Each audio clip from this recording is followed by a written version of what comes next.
All right, y'all. Welcome back to the Way You Lead podcast. Today, I want to talk about something that comes up often when I'm in conversations with founders or with anybody that's in business or starting a business or entrepreneurs, and that's how to work with friends and family in business without ruining your relationships. It's something that it's a conversation that people have all the time. Never work with friends and family, or it's horrible to work with friends and family, or I always work with friends and family. So I want to share from my experience. I worked with friends and family, and I can say that I built a company with my cousin as a co-founder who's my friend, and we built through garage prototyping ideas to bringing a product to market to growing that to scaling that to $20 million in revenue and a team of 18 full-time employees to then, even more impressively in my opinion, navigating the turbulent times and the eventual shutdown of that company and the dissolution and the wind down from all the legal side of things, from all of the layoff side of things and the operational side of things. We navigated all of that together, Rob and I, and we are closer now as a result of that. And we navigated all of that without having a blow up argument or conversation where we were bitter to each other, or having any sort of fallout. And that's pretty rare in my opinion and quite impressive. But here's the thing, it didn't happen by accident. It happened by 4 key frameworks that I'm going to share with you today on this podcast. And in addition to just having Rob, I hired my best friend as our head of marketing. I hired my other best friend as my head of sales. And we had another, I would say, 5-ish of my friends that we hired and that I worked with. So it wasn't just from a co-founder, cousin, family level. It was from a very close and even best friend level that worked with us and navigate all those conversations, all those relationships. And I have relationships with all of them still, which is beautiful in their own way.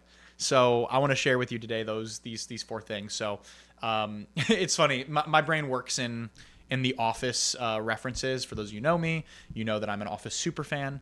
And so like random thought patterns will come up where the Office comes to mind. And I'm thinking about Michael Scott, how he talks about, I think it's when he's getting ready to leave and Goodbye Michael. And he's talking about, he's like, because he's now going to build his family. He's like, Holly's my family now. Like, I'm going to live with her. And he always referred to the workplace and the coworkers as family. He's like, we're a family. When Stanley wanted to leave, he's like, Stanley, how could you do this to us? We're your family. He's like, no, you're not. You're my coworkers. He's like, you're backstabbing us. Like, we're your family. We love you. And so you really believe like his coworkers were his family, and now he's the beautiful character arc. He's going away, and he's like, I can't believe I'm taking this much time to explain this, but bear with me. And he's like going to be with build his family with Holly. He's like, Holly's my family now. And when you get down to it, the people you work with at the end of the day, they're just your very best friends. Not hilarious, but it really can be true. And bless Michael Scott for his perspective on that. So here are the 4 different frameworks that you can use and the important foundational pieces to have to lead in the way when you are working with friends and family to not ruin a relationship and actually instead improve that relationship, because it's possible. So number 1, clarify your roles and your expectations. First and foremost, define who owns what and who makes what final calls. It has to be really clear. You have to constantly get aligned on this. So Rob and I did not start Edge Theory Labs together because we were cousins. We started Edge Theory Labs together because we had a complementary skill set that could help us bring this to market and operate this as a business. We just happened to be cousins. It was a bonus that we were cousins. And this is really important because I was just talking with a friend yesterday, and she was like, I'm thinking about starting a business. I want to start a business with this friend. We're not quite sure what business, but like we're super aligned on the same wavelength, and like it'd be fun to start a business together.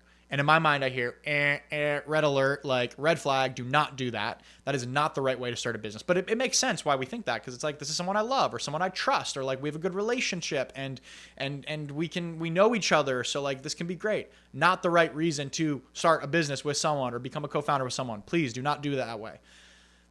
Look at the skill sets. Do you have a complementary skill set? Will you be good business partners together first and foremost? And then, yes, it's important to have alignment on certain values and the way you want to operate things. Both must be true. But just because that first part's true does not mean you should do it. So it was very clear early on with Rob and I that we had great complementary skill sets. And it was very clear what we would focus on. So for example, Rob was, since he was a kid, he was always like looking under the hood of cars, or he was tinkering and breaking things down, building them apart. He's a quasi engineer. And so he was going to build the product itself and work with our suppliers overseas and work with the engineering to like design the product that was going to work, because nothing existed like the Edge Tub before we launched it. And so we had to build it using other parts that existed. We had to put it together to build something new. And that to me, and like communicating with our vendors in China and all the different people we were working with and finding the right partner to go with, like way over my skis, way over my head, that feels like I feel claustrophobic when I think about that. That's very restrictive and constricting to me to think about, and not something I want to focus on.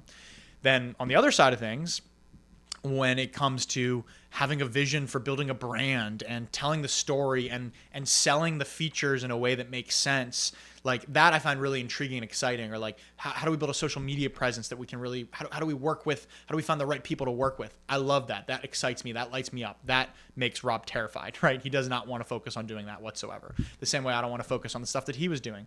Operations, finance, admin, product, customer service, So for us, we had a very complementary skill set, and it was very clear the lanes that we were running in. Kind of like left brain, right brain type of thing. So it was very, very clear, and that made it easy. That made it really easy. But we were always constantly clarifying our roles and responsibilities, and there was some crossover. Like customer support, for example, was one of those areas of crossover because it required a lot of tact, a lot of people skills, a lot of communication, which is the stuff part of my skill set, and it also required a lot of technical troubleshooting and support and systems and operation and Rob's team. So it required both of us on that, but it was constantly very clear, and we were constantly re-clarifying our roles and responsibilities, especially with who makes what decisions. And so that's the first thing, is clarify your roles, and don't go into business with someone just because you like them or their family or their friend or they're right there, because that's what a lot of people do, but go in because you have that complementary skill set. So that's number one. We always said we are cousins first, and we are co-founders first, and we happen to be cousins.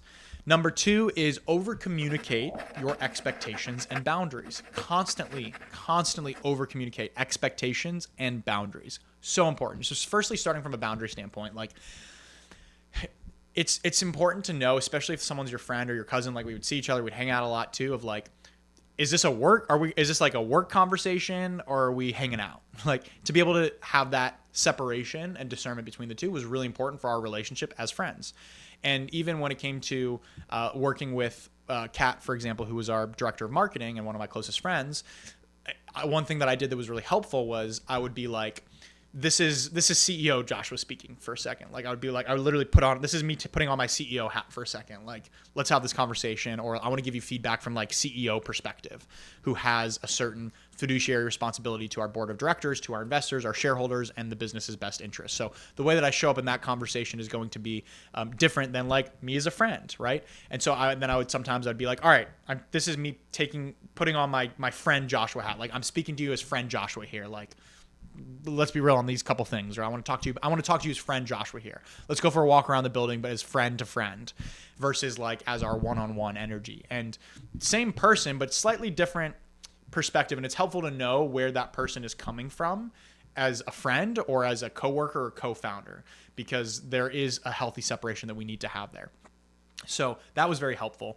And then from an expectation standpoint as well with Rob, one thing that we did early on is, and I think it's very important for founders to do early on, either if you're doing it solo, especially if you have a co-founder, but really even if you're doing it solo, if you're starting a business, like what's your desired outcome? Like, what's your expectation? What do you want out of this? What's best case scenario? So Rob and I had this conversation early on. We even did like a little retreat around it. We went out to Joshua Tree and went into the hot springs, and we were like chilling in the hot springs of like, we were dreaming up, like, what's your best case scenario? And the reason why this was important, especially for us in launching a product business, is that if there's different outcomes and different things that we want, different expectations we have. So for example, like if I wanted this to be a business that was a super steady, profitable, slow burn, like cash flow positive lifestyle business, that's a very different approach and expectation than if Rob, for example, wanted to build a business that was like, raise a lot of money, build fast,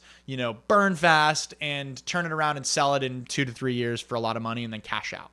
Two very different businesses, two very different ways that we would make decisions, very different ways in how we would go about running that business, fundraising for that business, taking on certain amounts of debt versus equity, like all of these different things are downstream from that conversation. And we were able to align on that conversation. And we kind of, our alignment was like somewhere in the in-between of like, we want to have an outcome. We want to be able to create liquidity events for ourselves, to be able to create cash and generate returns for ourselves and for investors. Like, we want to do that. So we'll probably raise some money. We'll probably, build and take some shots, but we don't want to be like super aggressive and like go, fundraise $15 million and just throw it right at this and like try to hit this window and then get out and crash or burn doing that, basically, which is an approach that people take and it can work. So we were kind of like in that somewhere in between, and we were constantly reevaluating, realigning on these expectations, because when it came to fundraising, we fundraised $1.2 million at our time at Edge. And when it came to actually make a fundraising push, we had to realign on that and we had to shift that a little bit, and it did shift, but we constantly had those communications. So that's over communicate expectations and boundaries. And the last part I'll say around this too, this is more relevant if you are someone who may be hiring a friend or family member. So I want to just talk to you for a second. If you are considering hiring a friend or family member, or there's friends or family members you work with, this is really important, is crawl, then walk, then run. So most people just want to run. It's like, all right, cool. Like, I want to hire you. Great. Come on, let's go. Full speed ahead. Don't do that. Instead, crawl first, then walk, then run. And throughout that process, build out many, many different off-ramps where you both can mutually take to be able to end the working relationship and not get deeper into it. So think about it like dating. It's like you want to do like a FaceTime video hang first if you're just meeting someone, or go on a date, a casual date, and then you go on before you do a weekend trip, before you actually become in a relationship together, before you start sleeping with each other, right? You don't want to just jump right into bed with someone. Really important to do this. So I'll give you the example from hiring Chad, my best friend, as our head of sales. We didn't just hire him as our head of sales.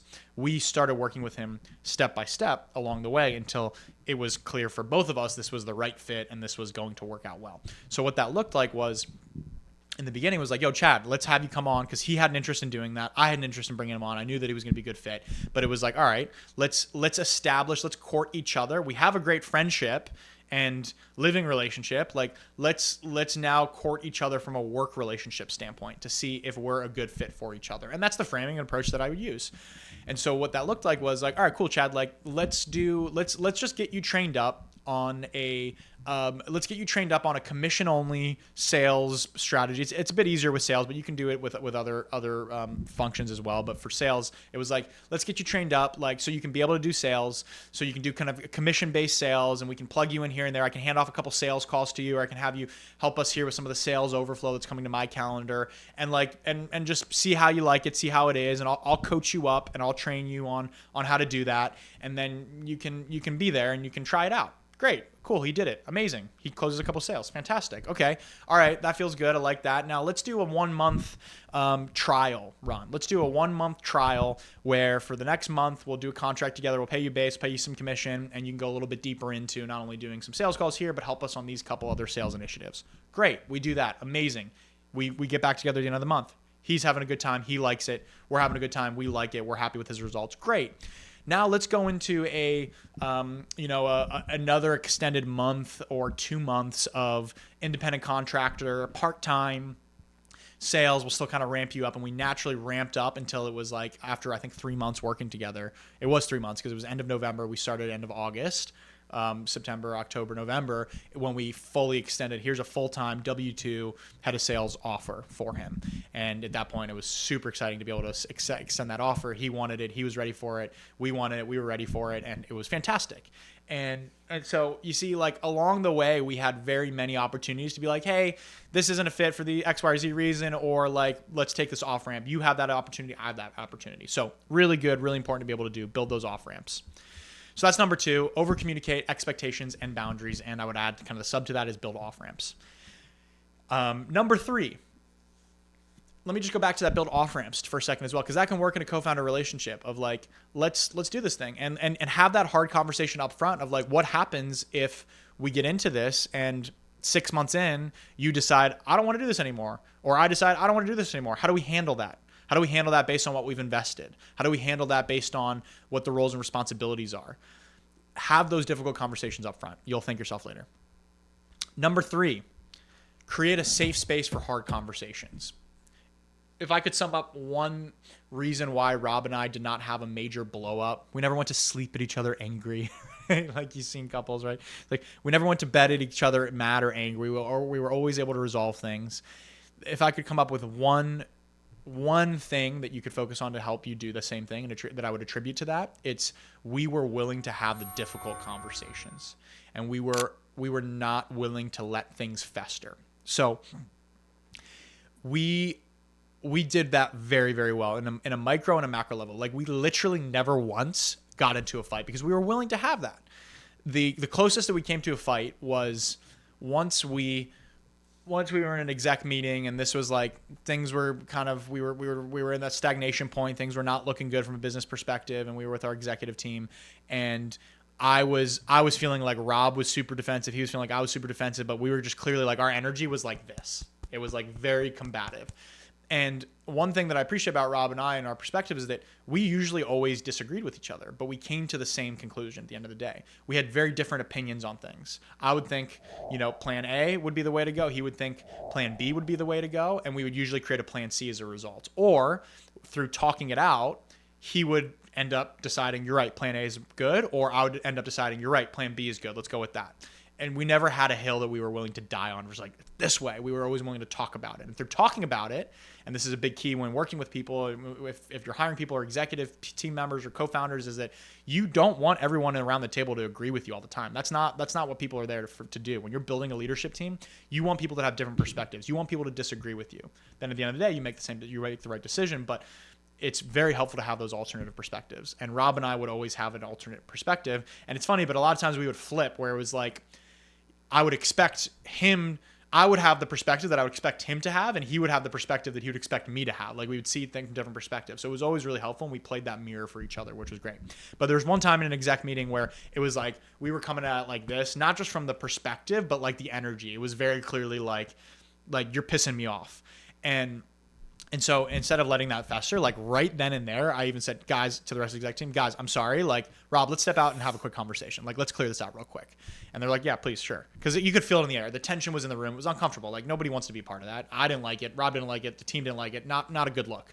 So I said, guys, well, hold on one second. So Rob, let's step out. So Rob and I step out, and I'm like, dude, what the hell? Like, what the hell? And he's like, what do you mean, what the hell? What the hell, you? And it's like, it was very clear. It was like, I was like, you're being defensive. You're being pessimistic about this. He was like, you're being defensive. You're being pessimistic about this. I'm like, okay, we both feel that way. Like, okay, let's clear it out. Like, all right, so I'm sorry. I'm sorry you feel that way. Like, I'm not trying to do it. Like, what I'm cautious of is this perspective. And he's like, cool, I hear you. Thank you for saying that. What I'm cautious of is this perspective. Where I'm coming from is here. It's like, okay, cool. That's helpful. Thanks. Let's get back. Like, we're on the same team. Like, I love you. Let's go work this out. Like, we got this. We go back into the room, and we were able to like dissolve that energetic charge and still work through the conversation. It was so helpful. So, I mean, that's a beautiful leadership story and perspective there of just like in real time, we went and cleared the air. We didn't let it fester, create this drama where now our executive team's like, oh shit, our co-founders are having a split and they're seeing things differently. Like this is imploding and the business is going to explode. So we cleared the air and we created safe space for those hard conversations all the time. And it would be really uncomfortable too. Some of these conversations where we would be giving and receiving feedback of like, it's hard to give feedback. It's hard to receive feedback from someone you love on a professional level, but we were both open to it. You have to be open to it. And we would say like, are you open to receiving some feedback on this? Again, this is from co-founder standpoint. Something that I'm noticing is XYZ. I'll do a whole nother episode on giving feedback because I think that's important. I'm going to write that down on how to give and receive feedback.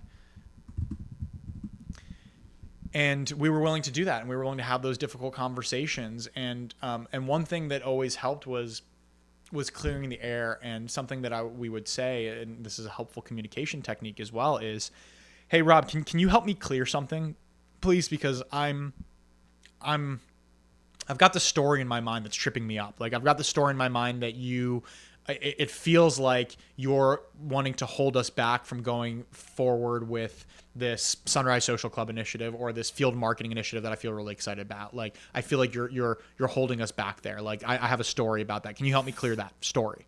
Sure. I don't feel that way at all. I feel what I'm concerned is that we're going to spread ourselves too thin. Okay, great. Let's talk about that.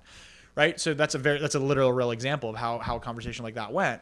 And that went productive versus me harboring resentment from a story in my mind that I'm making up that without giving them an opportunity to clear it or get down to the root of it. So I know, and that went both ways, of course.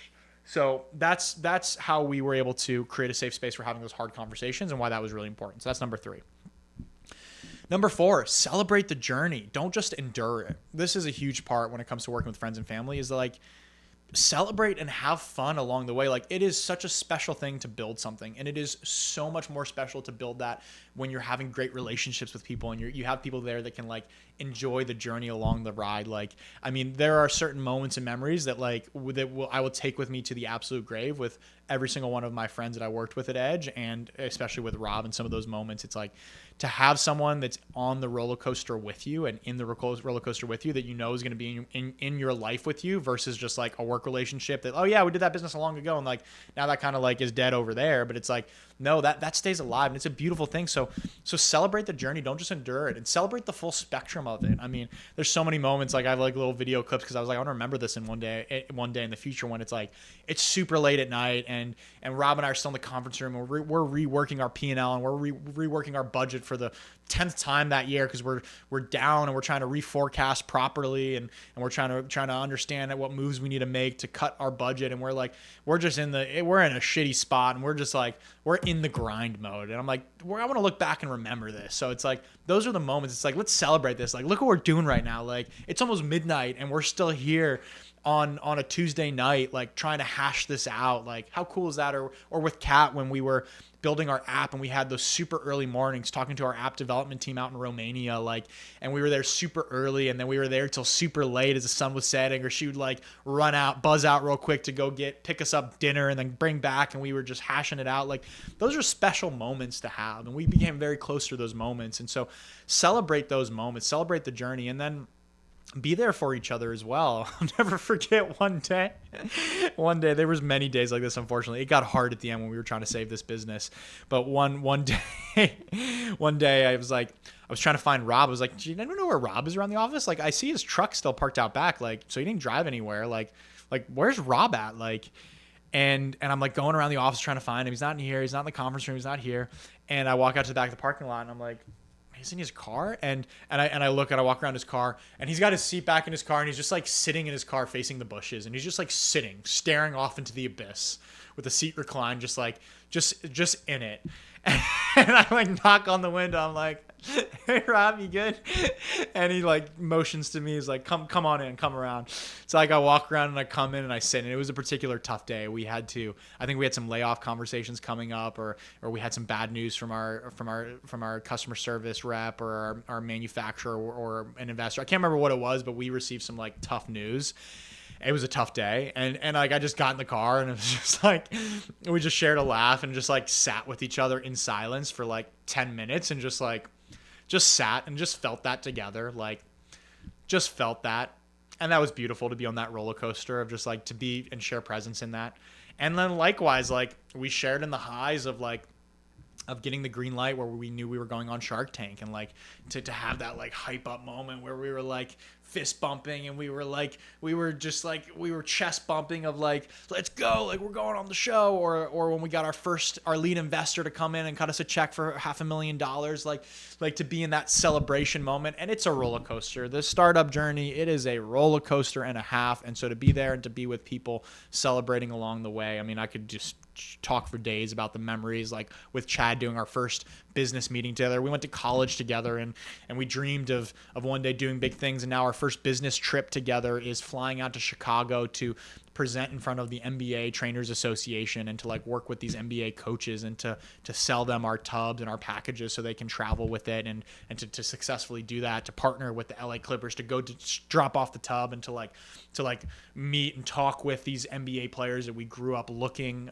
up to, and like that we love following, to then see them like asking us questions about our product. Like, I mean, these are stuff, this is just like, the journey is just incredible. It's a hell of a roller coaster. So celebrate the journey. Don't just endure it. So those are 4 things to focus on of how to work with friends and family. Number 1, clarify roles, responsibilities. Number 2, over communicate expectations and boundaries. Number 3, create a safe space for hard conversations. Number 4, celebrate the journey. Don't just endure it. All right, y'all. Lots of love. Hope this helped. And I'll be doing some more episodes like this. opening up the curtain behind some more of our processes and frameworks at Edge that helped us build, and the things that I wish I had and I learned through the hard-won lessons of unsuccessfully saving the business and having to go through a wind down process and moving through that process. So much love, and I'll see you guys next time.